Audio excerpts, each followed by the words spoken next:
আপনাদের সাথে কথা বলার জন্য এসেছেন।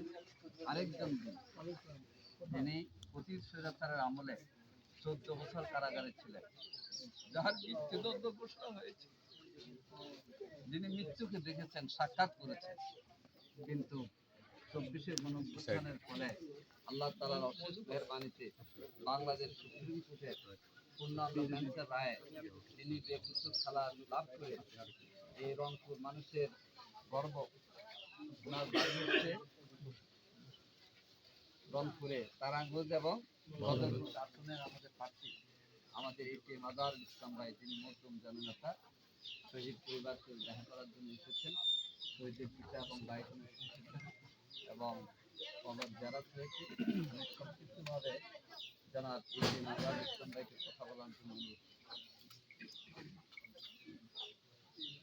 আলহামদুলিল্লাহ, আলহামদুলিল্লাহ রাব্বিল আলামিন।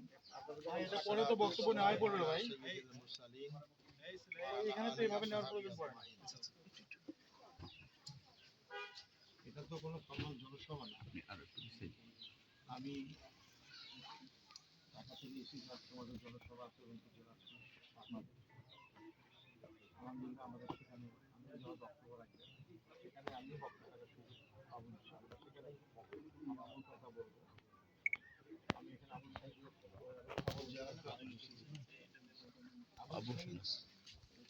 আমি সর্বপ্রতি আমার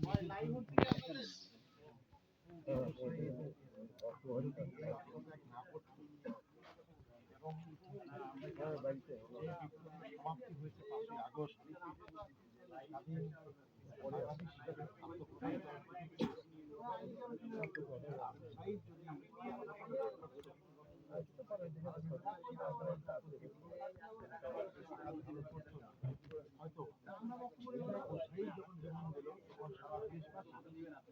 সবাই কিন্তু তখন এটাকে ভালোভাবে গ্রহণ করেনি।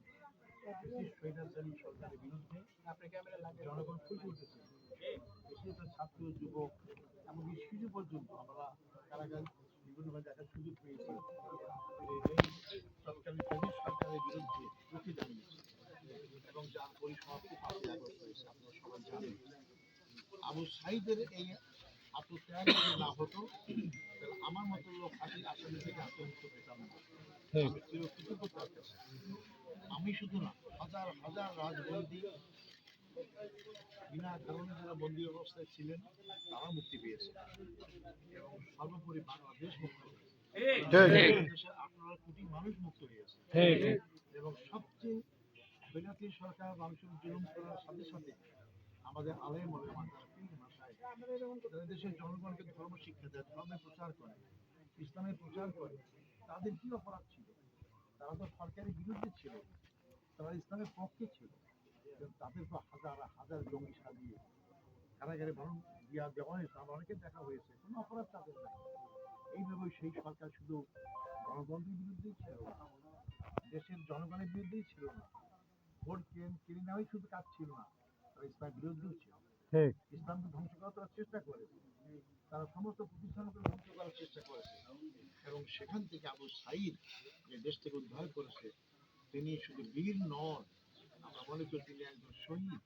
আল্লাহ তাকে শাহাদাত কবুল করুন, আমিন। আবু সাঈদ কেন জীবন দিলেন? তার কি, তার তো ব্যক্তিগত কোনো তার সমস্যা ছিল, তার তো ব্যক্তিগত কারণে সে জীবন দেয়নি।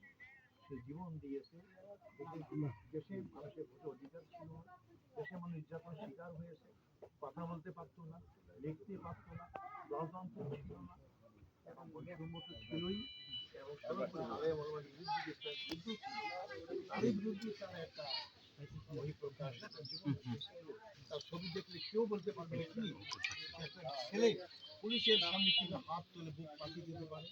তার ইমানটা কত শক্তিশালী ছিল, তার কত দৃঢ় বিশ্বাস ছিল এবং তার কত সাহসিকতার পরিচয় দিয়েছে। এই সাহসিকতার পরিচয় তো আমরা কেউ দিতে পারিনি। আমরা 15.5 বছর ধরে রাজনৈতিক আন্দোলন করেছি, কিন্তু আমরা কিন্তু এরকম সাহসের পরিচয় দিতে পারিনি। আবু সাঈদ একটি স্ফুলিঙ্গ।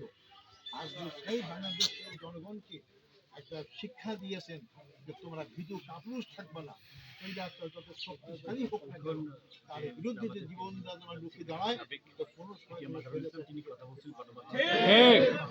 প্রমাণ করার মাধ্যমে সামনেও যদি কোনো স্বৈরাচার প্রতিষ্ঠা লাভ করে, আবার কোনো ফেসিস্ট কার্যকলাপ কেউ শুরু করে, আবু সাইদের রক্তের ধারাবাহিকতায় বাংলাদেশের জনগণ আবার খুশি উঠবে।